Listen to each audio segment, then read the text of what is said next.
Hi friends, welcome back to my channel. If this is your first time here, my name is Mika. Thank you so much for stopping in. Today I want to talk about social anxiety.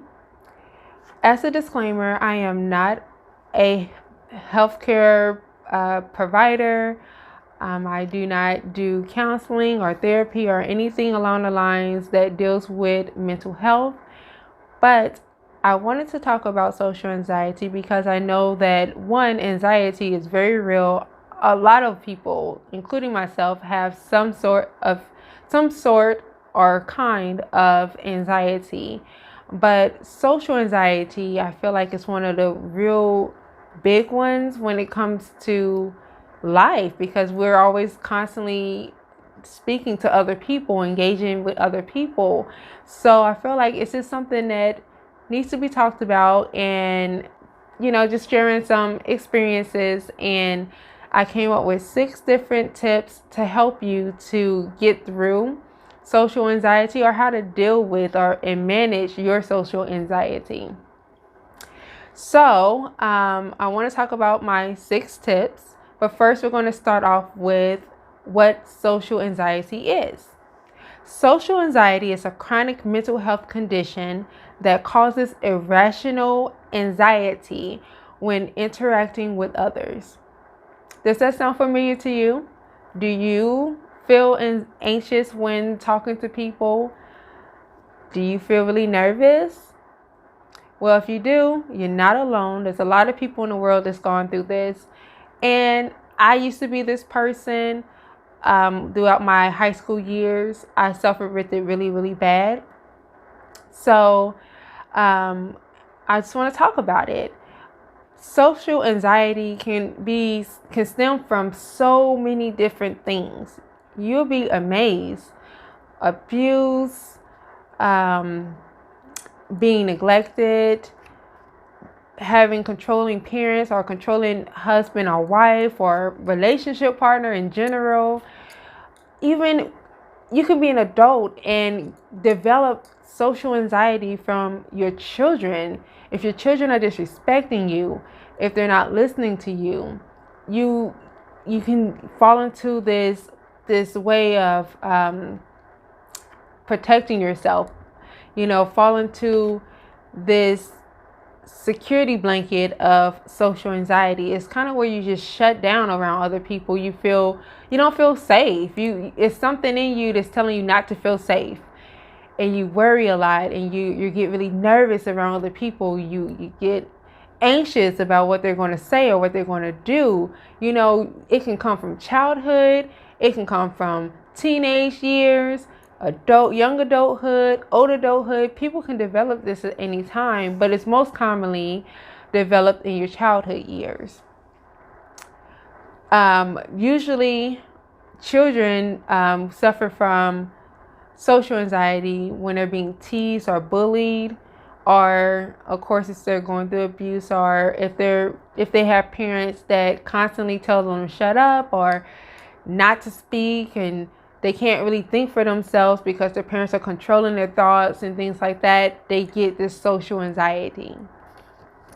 So here are my 6 tips to help you to manage your social anxiety, or if you know someone who has social anxiety, or you have kids who have social anxiety. This is just 6 tips that you can use or share with them, and that will help them to get through their situations, or whenever they're feeling really anxious. Just some tips on what they can do to kind of minimize that. So my first tip is to get prepared. What I mean by this is when you know that you're getting ready to give a speech or meet new colleagues, if you're new to a job, if you're getting ready to go on a date, or you're going to hang out with some new friends or old friends who may be bringing some new friends, getting ready to go to school, or whatever it is where there's multiple people.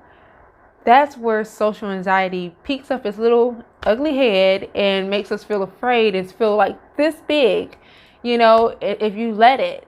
So the best thing to do is to take control of it by telling yourself, I know I'm going to meet with these people. I know I'm getting ready to go on an interview. I know I'm getting ready to go on a date. I know I'm getting ready to go hang out with my girls. I know I'm getting ready to go to the mall or whatever it is. And take a deep breath and let it out and try to relax. And tell yourself it's going to be a good meeting. It's going to be a good date, whatever it is. I'm going to have a good day in this mall. I'm not going to, nothing no one says or does is going to offend me. Nothing's going to hurt me.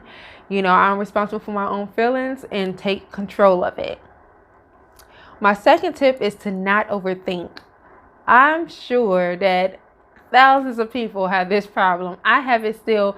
I don't have the social anxiety anymore, but I still overthink a lot. I have times where, I may go into a group of people, or maybe an interview, for example. I may go on an interview and I'm already thinking of responses to the questions that I'm going to respond to. Crazy, right? So let's say they ask me, what did you like most about your previous job? And I already have an answer about what I'm going to say in my mind. But then also in my mind, the devil's advocate's playing in my mind. I'm thinking, yeah, but then what if they say that wasn't a good enough answer? Or she's not telling us the truth, or that didn't sound like a great job, or why would she want to leave? Like, I'll just get so wrapped up in overthinking about what they may think, instead of just understanding that we don't have any control over anybody but ourselves. So keep in mind that all you can control is your thoughts, your feelings, what you're going to say, and what you're going to do. You only have control over you. At the end of the day, you can't think about what the next person's going to say or what they're going to do. So just relax, like tip number 1. Number 2, don't overthink. Tip number 3 is to figure out what your triggers are. I remember before I had a friend years ago who I thought was a friend. It was somebody at that time I considered friend. We were friends for a couple of years, and I shared everything with her. I let her know, my good days, my bad days, my relationship issues, and, things I know now. You don't share everything. But back then I was so trusting and so vulnerable, and she was a lot older than I was. So I really thought that whatever information I shared with her was going to stay with us. Well, she ended up telling people my business and laughing about things behind my back, about things that she wouldn't have known about me if I would have never told it. So I kind of took that throughout life or my journey. I didn't so much. I had friends like that in high school as well. But at this time, I guess I could say I did deal with a little bit of social anxiety, because for a few months, I just was on shutdown mode. I didn't want to talk to anybody about anything. I didn't trust anybody. And pretty much that's what social anxiety is. It's that lack of trust. So, I just held on to that, and I would think like, oh, I don't want no new friends because look what she did, or, girlfriends. No, I don't want girlfriends because girlfriends are fake. And I just related everybody to that one situation. Well, that was a trigger for me. So I learned to understand that my past, things that happened to me in my past, happened to me for a reason. I learned from it, and it was to help me to grow. So moving forward with meeting new people or having, working a new job or whatever, I was cautious about the things I shared with people. But at that time, I was just like, no way, I don't trust anybody. So finding out what your triggers are helps you to stop it. Like when that thought comes up, like remember what Billy Bob did to you, remember what Sally did to you, or what Erica said to you, whatever. You can listen to that thought for a second, and then you stop it.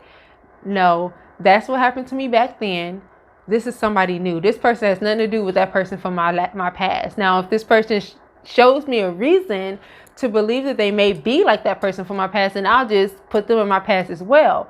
But I'm gonna move forward, so know what your triggers are so you can stop it before you do. Like if you already going in, like the example I gave about going for an interview, if you're already going in thinking you already know what the answers are going to be, you might as well not even go to the interview unless it's good thoughts. Even at that, like still trying to overthink and trying to think about what someone else is going to say, it's not beneficial, because you'll be disappointed if they don't say if it's something good and they don't say what you thought they were going to say.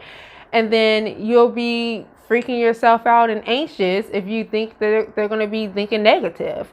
So it's just important, like before you go into that interview, if you had those thoughts to come up, you need to stop and say, hey, no, whatever's meant to happen out of this interview will happen. And just breathe, relax, and go do your interview being who you are, not overthinking, and knowing what your triggers are. So my fourth tip is to avoid caffeine and alcohol. I know that sometimes when you get gatherings, you hang out with your friends and stuff, you guys want to drink alcohol or go for coffee. But if you're an anxious person and you already don't feel too comfortable and you haven't done steps 1 through 3, you need to avoid alcohol or caffeine at all costs, just to make sure that your anxiety levels don't rise, because caffeine and alcohol causes your anxiety to naturally rise anyway. So stay away from it if you haven't gotten control of it. And then we'll move on to tip number 5. Tip number 5 is to be around people who make you feel comfortable and safe. Of course, if you're hanging around people who makes you feel like you're not, you can't feel comfortable, you don't trust them, you don't know what's going on, you're going to feel really anxious, and that anxiety is going to skyrocket because you don't feel safe. If you have control of it, if you have a choice of who you're going to hang around with, make a choice that benefits you. Just because your other friends may say, oh, I'm going to this party and it's going to be a whole lot of people there. Maybe you're just a really quiet kind of person. Like your idea of a good time is just sitting down with a couple of friends and just having a glass of wine. Maybe they say they want to go to a party and you don't feel comfortable with that, then don't go, because your anxiety is going to be out the roof again and you're not going to feel comfortable. You're not going to feel okay.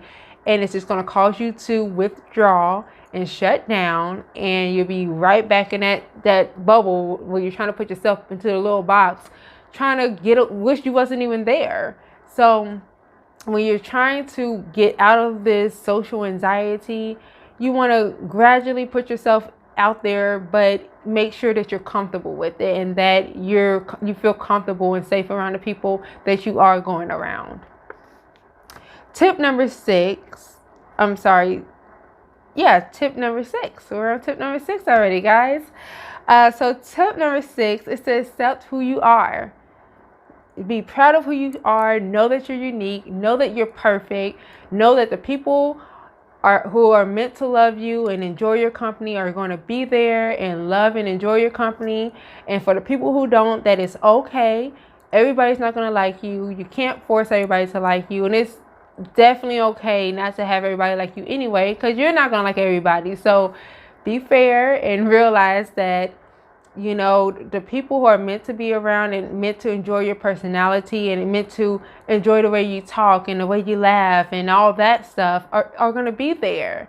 You don't have to try to make everybody like you. That's a part of social anxiety too, because we're constantly looking for ways to make everybody like us, and that is you're never going to get out of your social anxiety if you think that way. You have to be bold and courageous, and you have to be confident enough to just accept that some will like you, some will not, and that's okay. You can't change it, but you're still going to put yourself out there and just find the people who do, because you'll never know who truly will like you as a person or like you romantically or whatever you're looking for.